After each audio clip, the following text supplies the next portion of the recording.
바울은 율법의 행위로 의를 세우려고 했던 이스라엘의 열심이 올바른 지식을 따르지 않은 잘못된 것임을 지적하면서 로마서 10장 10절에서 이렇게 말했습니다. 사람이 마음으로 예수님을 믿어서 의에 이르고 입으로 시인해서 구원에 이르느니라. 그리고 오늘 본문 첫 구절인 11절 이하에서는 이것이 유대인이나 헬라인이나 구분할 것 없이 누구에게나 다 적용이 되는 것이다 라고 말하면서 복음 전파자의 중요성에 대해서 강조하고 있습니다. 먼저 11절 말씀을 보겠습니다. 성경에 이르되 누구든지 그를 믿는 자는 부끄러움을 당하지 아니하리라 하니, 이 말씀을 통해서 우리는 예수님께서 어떠한 분이신지를 알게 되는데 11절에 보면 예수님은 누구든지 그분을 믿는 자는 부끄러움을 당하지 않게 하시는 예수님, 부끄러움을 당하지 않게 하시는 예수님이라는 사실을 알게 됩니다. 그러나 이 말씀을 예수님은 부끄러움을 당하지 않게 하시는 분이시니까 내가 부끄러움을 당하지 않게 예수님이 내 자존심을 세워주시겠구나, 이렇게 이 말씀을 잘못 이해해서는 안 되는 것입니다. 사람들이 자존심을 세우려고 하는 이유가 무엇일까요? 그 이유는 부끄러움을 당하지 않기 위해서입니다.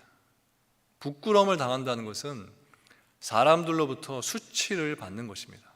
그리고 수치를 받는다는 것은 자존심이 무너지는 것이고, 자존심이 무너진다는 것은 세상에서의 자신의 존재의 가치가 몰락하는 것입니다. 그래서 사람들은 자신의 존재의 가치를 지키기 위해서, 그리고 다른 사람들로부터 부끄러움을 당하지 않기 위해서 늘 애를 쓰면서 사는 것입니다. 이스라엘은 율법을 행하지 못하면 그것을 자신의 부끄러움으로 여겼습니다. 오늘날도 교회에 이러한 모습이 있습니다. 자신의 행함을 내세우면서 행함이 없으면 그것으로 주님께 부끄러움을 당한다는 말을 하는 것입니다. 행함이 없는 것을 가지고 그것이 성도로서 부끄러운 모습이다, 이렇게 말한다는 것입니다. 그러나 하나님께 앞에서는 행하지 못하는 것이 부끄러움이 아니라 오히려 우리의 행함을 가지고 하나님께 나오는 것, 이것이 부끄러움인 것입니다. 우리의 행함을 포기하지 못하고 우리의 의를 포기하지 못하는 것, 이것이 성도들에게 있어서의 부끄러움이라는 것입니다. 왜냐하면 우리의 구원은 주님의 의로 이루어진 것이지 우리의 의로 이루어진 것이 아니기 때문입니다. 우리가 가져야 할 부끄러움은 내 자신의 의를 기억하는 이것에 있습니다. 오른손이 한 것을 왼손이 모르게 하라는 것이 예수님의 말씀인데도 불구하고 우리는 내가 한 것을 가슴속에 하나씩 차곡차곡 쌓아둡니다. 그리고 그것이 필요할 때마다 내 자존심을 세우고 또 나를 자랑할 기회가 있을 때마다 그것들을 하나씩 꺼내면서 자신의 가치를 높이는 데 사용한다는 것입니다. 우리는 이러한 내 자신의 모습을 보면서 부끄러움을 느껴야 하는 것입니다. 예수 그리스도의 의가 나를 의롭게 하는데도 불구하고 아직도 내 의를 포기하지 못하고 나를 자랑하고 또 나를 내세우는 이런 어리석은 모습들을 보면서 우리는 주님의 십자가 앞에서 부끄러움을 느껴야만 한다는 것입니다. 여러분은 주님 앞에서 자신의 어리석은 모습들을 발견하고 그것들로 부끄러움을 느끼면서 살고 계신가요? 만약 그렇다면 여러분은 진심으로 예수님을 만난 성도라고 할 수 있을 것입니다. 하지만 반대로 주님 앞에서 아직 자신의 부끄러움을 발견하지 못했다면 그 사람은 주님을 만난 성도라고 말할 수 없을 겁니다. 왜냐하면 예수 그리스도의 의는 항상 우리들을 부끄럽게 만들기 때문입니다. 당시 로마 시대에는 예수님을 공개적으로 고백하는 것이 자신에게 치명적인 해를 가져다 줄 수도 있는 그런 민감한 사안이었습니다. 특히 로마에서 그리스도인들에 대한 대대적인 핍박이 감행될 때에는 그리스도인으로 의심되는 사람들을 잡아서 그 사람이 신앙을 고백하면 죽이고 또 그 사람이 신앙을 고백하지 않으면 석방시키는 그런 정책을 펼치기도 했습니다. 그럼에도 불구하고 바울은 11절에서 예수님을 믿고 고백하는 그리스도인들은 결코 부끄러움을 당하지 않게 될 것이다, 이렇게 말하고 있는 것입니다. 바울의 이 외침은 그리스도를 믿는 것 때문에 너희들이 지금은 로마 당국으로부터 수치를 당할지 모르지만 그 믿음으로 인해서 최후의 심판 때에는 너희들이 부끄러움을 당하지 않게 될 것이다 라고 말하는 것입니다. 주님을 믿는 성도들이 부끄러움을 당하지 않는 이유에 대해서 몇 가지 살펴보면, 첫 번째로는 예수님께서 우리가 당할 수치를 십자가에서 대신 당하셨기 때문에 우리는 부끄러움을 당하지 않는 것입니다. 히브리서 12장 2절에 보면 이렇게 말씀합니다. 믿음의 주요 또 온전하게 하시는 이인 예수를 바라보자. 그는 그 앞에 있는 기쁨을 위하여 십자가를 참으사 부끄러움을 개의치 아니하시더니 하나님 보좌 우편에 앉으셨느니라. 주님께서 우리들이 짊어져야 할 십자가를 대신 지셨고 또 우리가 당해야 할 부끄러움을 십자가에서 대신 당하셨기 때문에 우리들은 부끄러움을 당하지 않게 된다는 것입니다. 두 번째로는 주님께서는 늘 우리를 위해 간구해 주시기 때문에 우리는 부끄러움을 당하지 않는 것입니다. 로마서 8장 34절에 보면 바울은 이렇게 말합니다. 누가 정죄하리요? 죽으실 뿐 아니라 다시 살아나신 이는 그리스도 예수시니 그는 하나님 우편에 계신 자요 우리를 위하여 간구하시는 자시니라. 또 히브리서 기자는 히브리서 7장 25절에 보면 이렇게 말합니다.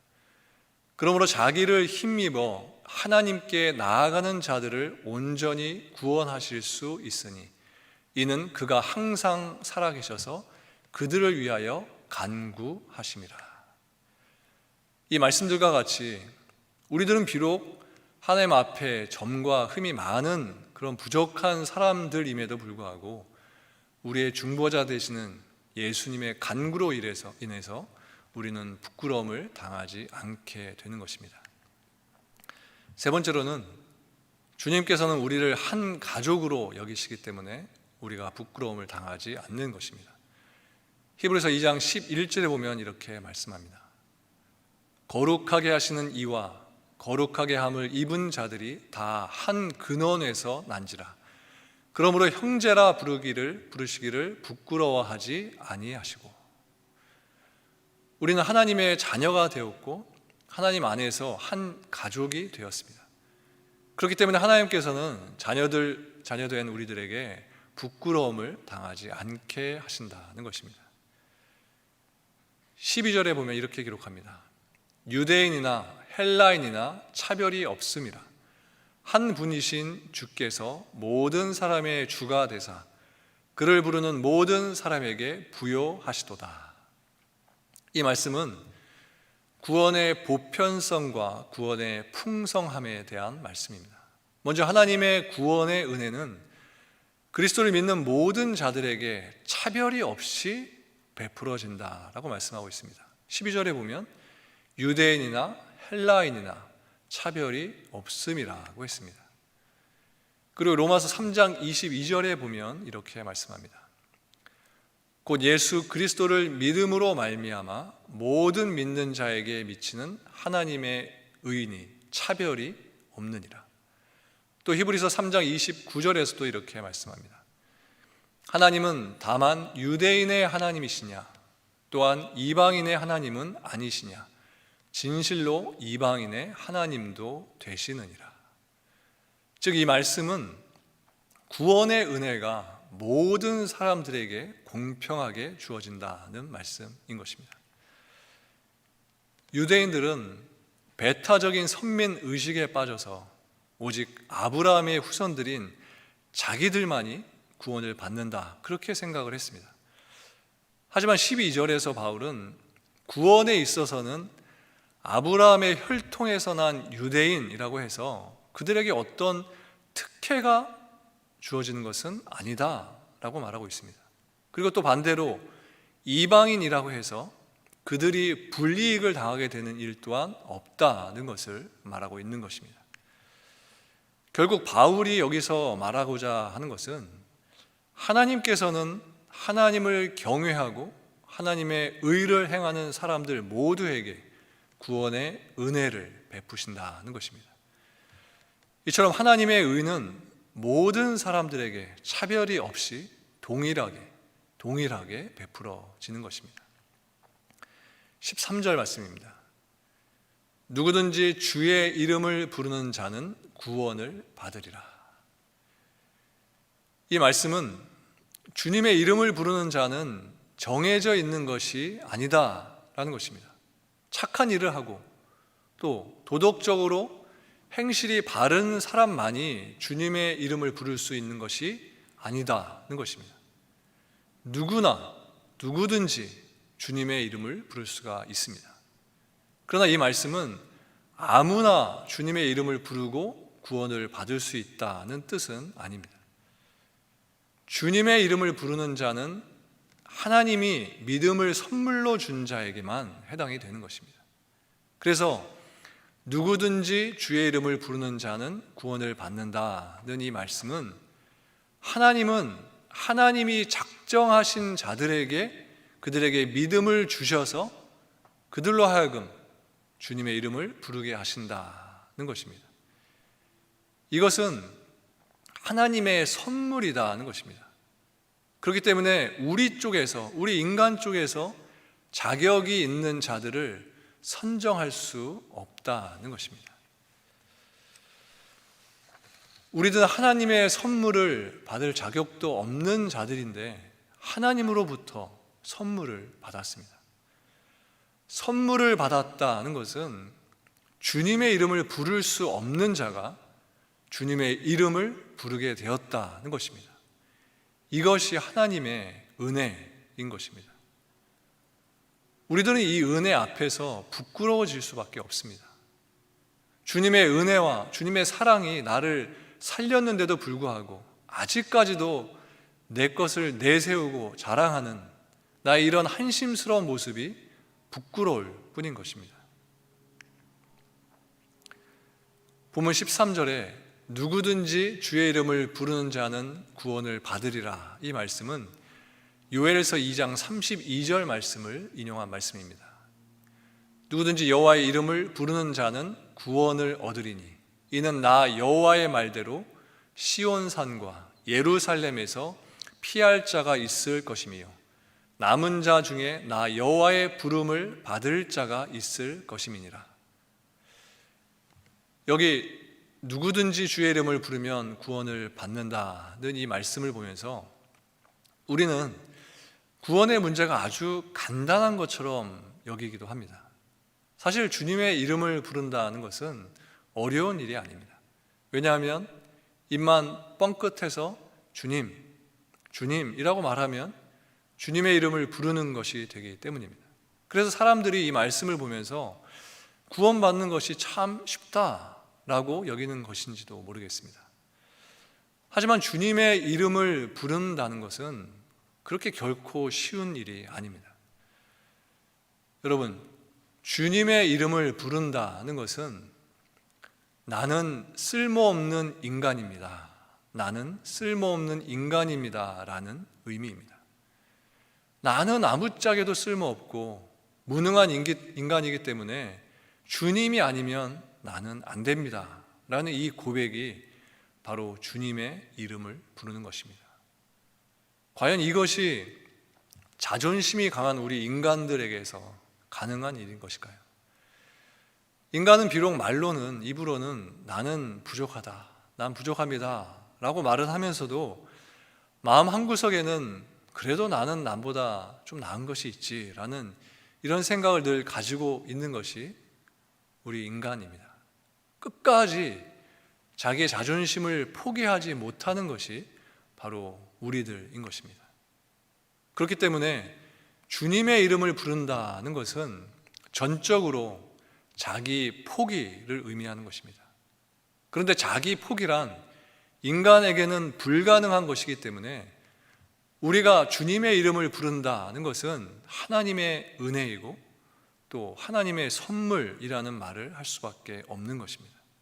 그리고 구원도 당연히 하나님의 은혜이고 선물이다라고 말하게 되는 것입니다. 이처럼 주님의 이름을 부르는 자가 구원을 받는다는 것이 성경의 기본 진리입니다. 그런데 마태복음 7장 21절에 보면 주님은 이렇게 말씀하십니다. 나더러 주여 주여 하는 자마다 다 천국에 들어갈 것이 아니요 다만 하늘에 계신 내 아버지의 뜻대로 행하는 자라야 들어가리라.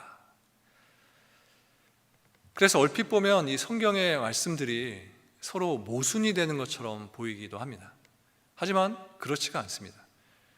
주님의 이름을 부르는 자가 구원을 받는다는 것이 성경의 대원칙입니다. 다만 주님의 이름을 부르되 합당하게 주님의 이름을 불러야 한다는 것을 말씀하시는 것입니다. 그러면 어떻게 주님의 이름을 부르는 것이 합당하게 부르는 것일까요? 첫 번째로 우리는 성령의 도우심을 받아서 주님의 이름을 불러야 합니다. 고린도전서 12장 3절에 보면 이렇게 말씀합니다. 그러므로 내가 너희에게 알리노니 하나님의 영으로 말하는 자는 누구든지 예수를 저주할 자라 하지 아니하고 또 성령으로 아니하고는 누구든지 예수를 주시라 할 수 없느니라.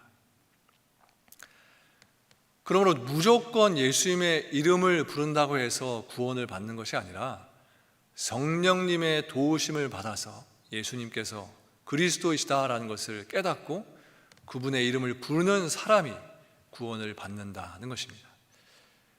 그리고 또한 자신의 죄를 회개하고 주님의 이름을 부르는 자가 구원을 받습니다. 베드로는 밤새도록 고기를 한 마리도 못 잡았을 때 주님의 명령에 순종함으로써 많은 물고기를 잡은 적이 있었습니다. 그때 베드로는 누가복음 5장 8절에 보면 주님께 엎드려서 이렇게 고백을 합니다. 시몬 베드로가 이를 보고 예수의 무릎 아래에 엎드려 이르되 주여 나를 떠나소서 나는 죄인이로소이다. 이렇게 죄를 회개하고 주님의 이름을 부를 때에 주님께서 우리들을 구원해 주신다는 것입니다. 본문 14절 말씀을 보겠습니다. 그런즉 그들이 믿지 아니하는 이를 어찌 부르리요? 듣지도 못한 이를 어찌 믿으리요? 전파하는 자가 없이 어찌 들으리요? 여기서 바울은 복음 전파자의 필요성에 대해서 외치고 있습니다. 불신자들이, 믿지 않는 사람들이 어떻게 믿지 않는 주님을 부를 수가 있고 듣지도 못한 주님을 믿을 수 있고 또 주님에 대해서 전파하는 자가 없으면 그들이 어떻게 복음을 들을 수 있겠느냐는 것입니다. 말하자면 주님의 이름을 부르려면 믿어야 되는데 주님을 전파하는 자가 없다면 듣지 못해서 믿을 수 없기 때문에 반드시 복음을 전하는 사람이 있어야 한다는 것입니다. 그래서 이 구절에서 바울이 강조하고 있는 것은 하나님의 은혜로 먼저 구원을 받은 우리 성도들이 복음의 메신저들이 되어야 한다는 것입니다. 여러분, 믿음은 그냥 우연히, 그냥 저절로 생겨나는 것이 절대 아닙니다. 로마서 10장 17절에 보면 믿음은 들음에서 나며 들음은 그리스도의 말씀으로 말미암았느니라 라고 말씀하고 있습니다. 복음을 들어야 믿을 수 있기 때문에 아직 복음을 듣지 못한 사람들에게 먼저 믿은 우리들이 복음을 전해야만 한다는 것입니다. 우리가 주님을 믿게 된 것도 누군가가 우리에게 복음을 전해 주었기 때문입니다. 우리보다 먼저 복음을 받아들이고 믿은 사람들이 우리들에게 복음을 전했기 때문에 우리가 주님을 믿을 수 있었던 겁니다. 그러므로 우리는 다 복음의 빚진 자들인 것입니다. 우리는 복음의 빚을 졌습니다. 그래서 우리는 평생 이 빚을 갚으면서 살아야 하는 것입니다. 우리는 하나님의 은혜로서 먼저 듣고, 먼저 믿고, 먼저 구원을 받은 사람들입니다. 하지만 우리 주변에는 아직도 복음을 듣지 못한 많은 사람들이 있습니다. 그렇기 때문에 우리는 복음의 빚진 자로서, 복음의 메신저로서의 삶을 살아야만 하는 것입니다. 15절 말씀입니다. 보내심을 받지 아니하였으면 어찌 전파하리요? 기록된 바 아름답도다 좋은 소식을 전하는 자들의 발이여 함과 같으니라. 이 말씀 15절에 보면 복음 전파자의 신분이 무엇인지에 대해서 잘 보여주고 있는데, 복음 전파자는 바로 보내심을 받은 사람이다라는 것입니다. 즉 우리들은 하나님으로부터 보냄을 받은 사람들인 것입니다. 그렇다면 하나님으로부터 보냄받은 자는 어떻게 살고 어떻게 행동해야 할까요? 보냄을 받은 자는 우리를 보내신 분의 뜻을 잘 전달하는 사람일 겁니다. 따라서 우리는 주님으로부터 보냄을 받았기 때문에 우리는 우리를 보내신 주님의 뜻, 이것만을 전달해야지 나의 의견, 나의 생각을 전달해서는 안 된다는 것입니다. 즉 오직 하나님의 말씀만을 전하면서 살아야 한다는 것입니다. 이것에 대한 최고의 모범을 우리는 예수님의 삶을 통해서 배우게 됩니다. 예수님은 자신이 하나님으로부터 보냄을 받았다는 이 사실을 분명히 아셨기 때문에 오직 자신을 보내신 하나님의 말씀만을 오직 전하셨습니다. 요한복음 3장 34절에 보면 하나님이 보내신 이는 하나님의 말씀을 하나니, 요한복음 8장 26절에 보면 내가 너희에게 대하여 말하고 판단할 것이 많으나 나를 보내신 이가 참되심에 내가 그에게 들은 그것을 세상에 말하노라. 또 요한복음 12장 49절에 보면 이렇게 말씀합니다. 내가 내 자의로 말한 것이 아니요 나를 보내신 아버지께서 내가 말할 것과 이를 것을 친히 명령하여 주셨으니. 우리는 하나님으로부터 보냄을 받은 사람들이기 때문에 다른 그 무엇가가 아니라 바로 우리를 보내신 하나님, 그분의 말씀만을 전하면서 살아야 하는 것입니다. 우리가 주님의 이름을 부른다면 그것은 우리가 주님을 믿기 때문에 가능한 것입니다. 그런데 주님에 대해서 들은 적도 없이 어떻게 주님을 믿을 수가 있겠습니까? 주님에 대해서 들어야 주님을 믿을 수 있게 되는 것입니다. 그리고 또 들었다면 누군가가 나에게 그 말을 해 주었기 때문에 내가 듣게 된 것입니다. 그런데 나에게 주님에 대해서 말한 그 사람은 내가 원해서 나에게 온 것이 아니라 바울은 그 사람을 주님이 보내셨기 때문이다. 그 사람을 주님이 보내셨기 때문이다. 이렇게 말하고 있습니다. 결국 지금 우리들이 주님의 이름을 부르고 있다라고 한다면 그 모든 것은 주님께서 나를 전도하셨기 때문이라는 것입니다. 그래서 전도는 주님이 하시는 것이지 우리가 하는 것이 아니다라는 이 사실을 알게 되는 것입니다. 사도행전 9장 15절에 보면 바울은 이렇게 말합니다. 주께서 이르시되 가라. 이 사람은 내 이름을 이방인과 임금들과 이스라엘 자손들에게 전하기 위하여 택한 나의 그릇이라. 주님께서 바울에게 나타나신 이유는 바울이 주님의 이름을 이방인과 임금들과 이스라엘 자손들에게 전하기 위한 택한 그릇이었기 때문이었습니다. 주님의 이름을 전하는 것은 주님께서 스스로 하시는 일입니다. 바울은 단지 주님의 택한 그릇이었던 것입니다. 우리가 주님의 이름을 부르게 된 것도 주님이 누군가를 택한 그릇으로 삼으셔서 그를 우리에게 보내셨기 때문인 것입니다. 이스라엘이 하나님을 알았다면 그건 역시도 하나님이 이스라엘에게 누군가를 보내셨기 때문에 되어진 일입니다. 하나님께서는 이스라엘에게 선지자를 보내셨습니다. 그리고 그 선지자들을 통해서 이스라엘은 하나님의 말씀을 듣게 된 것입니다. 그런데 이스라엘은 이렇게 하나님에 의해서 자신들이 하나님을 알게 되었다라는 이 사실을 깨닫지 못하고 자신들의 행함 그리고 자신들의 노력으로 신앙을 지켰다, 이렇게 그들은 잘못 생각했던 것입니다. 보면 15절에서 아름답도다 좋은 소식을 전하는 자들의 발이여 함과 같으니라 라는 이 말씀은 이사야서 52장 7절에서 인용된 말씀입니다. 이 말씀입니다. 좋은 소식을 전하며 평화를 공포하며 복된 좋은 소식을 가져오며 구원을 공포하며 시온을 향하여 이르기를 내 하나님이 통치하신다 하는 자의 산을 넘는 발이 어찌 그리 아름다운가. 이 말씀은 본래 바벨론 포로에서의 이스라엘의 회복을 염두에 둔 예언의 말씀입니다.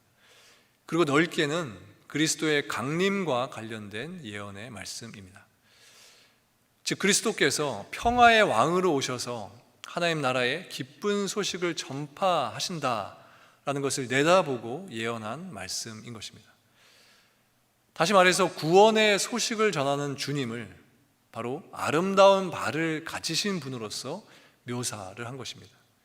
그런데 바울은 더 나아가서 이 말씀을 그리스도의 복음을 전하는 성도들에게까지 적용을 시킨 것입니다.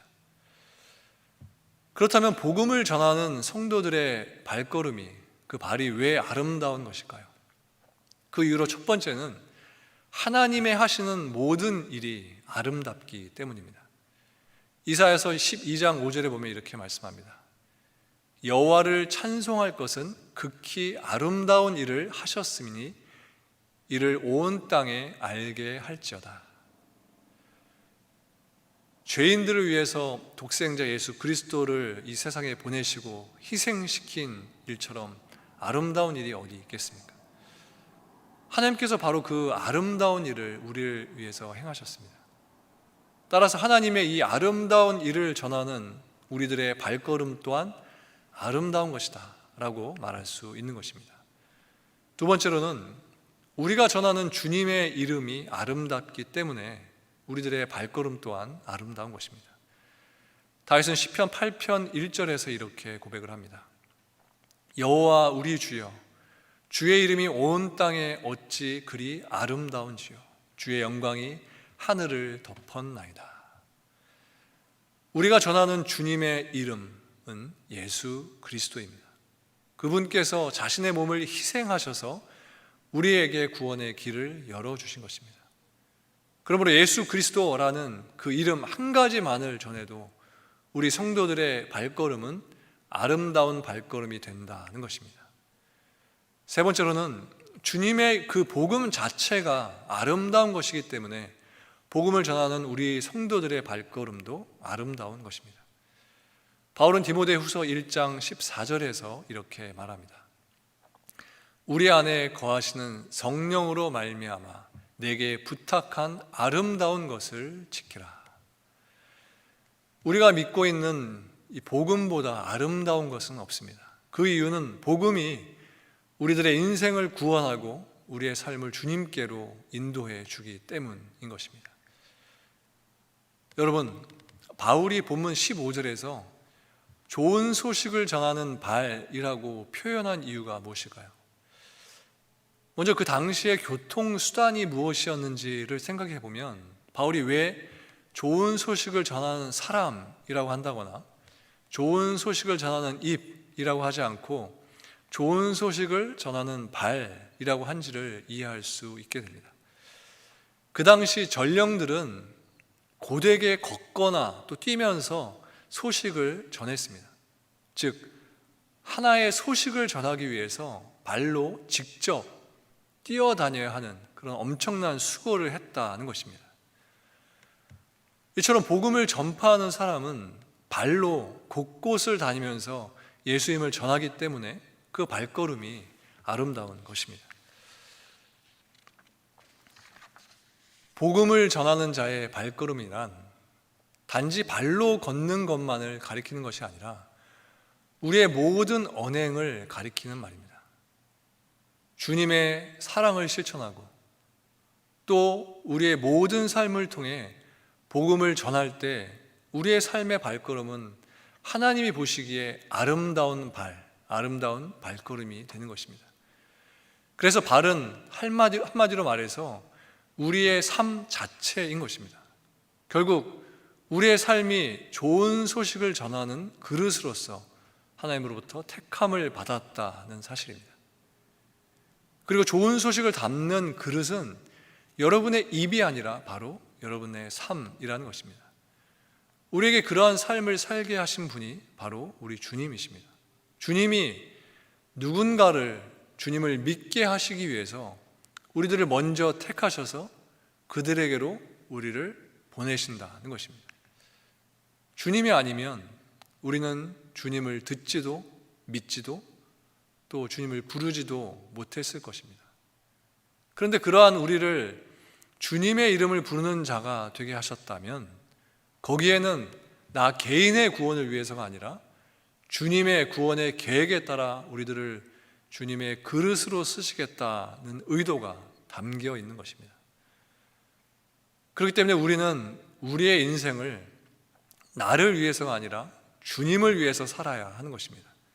여러분들의 삶은 여러분 개인의 일과 계획과 욕심을 담는 그릇이 아니라 주님의 뜻과 주님의 마음과 주님의 일을 담아야 할 그릇인 것입니다. 저와 여러분은 하나님으로부터 부름을 받은 인생입니다. 주님을 알고 또 주님의 이름을 부르게 되었다는 것, 이것만으로도 여러분의 삶은 주님으로부터 책임과 사명이 주어진 삶이 되었다는 것을 말해주는 것입니다. 이 땅에 사는 동안 주님께서 맡기신 이 책임과 사명에 충실하시는 여러분들 되시기 바랍니다. 그래서 주님의 십자가의 그 복음이 계속해서 여러분들의 삶을 통해 전해지게 되는 그런 복된 인생을 살아가시는 저와 여러분들 모두가 되시기를 주님의 이름으로 간절히 축원합니다. 다 함께 기도하시겠습니다. 하나님, 우리에게 주님의 은혜를 베풀어 주셔서 감사합니다. 우리를 구원하시기 위해서 예수 그리스도를 이 땅에 보내주시고 또한 누군가를 먼저 택하셔서 그들을 우리에게 보내주셔서 복음을 전하게 하신 하나님 감사합니다. 이제는 우리들이 복음의 빚진 자로서 복음을 전하며 살기를 소망합니다. 우리의 삶이 주님의 복음을 담는 그릇이 되게 하셔서 우리들이 보냄을 받은 그곳에서 주님의 도구로서 쓰임받는 영광을 누리도록 인도해 주시옵소서. 지금까지 내 계획, 내 자랑을 위해 살던 모든 우리의 인간적인 모습들을 내려놓게 하시고 오직 주님의 계획하심에 따라 도구로서 쓰임받는 기쁨과 영광만이 우리의 삶을 가득 채우도록 함께해 주시옵소서. 감사를 드리며 예수님의 이름으로 기도합니다. 아멘. 지금은 우리 주 예수 그리스도의 은혜와 하나님 아버지의 크신 사랑과 성령의 감동 감화하심이 복음의 빚진 자로서 하나님께서 부르신 그 자리, 그 장소 가운데서 주님의 복음을 전파하며 살기로 다짐하는 사랑하는 성도들 가운데 그들의 일터와 가정 가운데 지금부터 영원토록 함께 하시기를 간절히 축원하옵나이다. 아멘.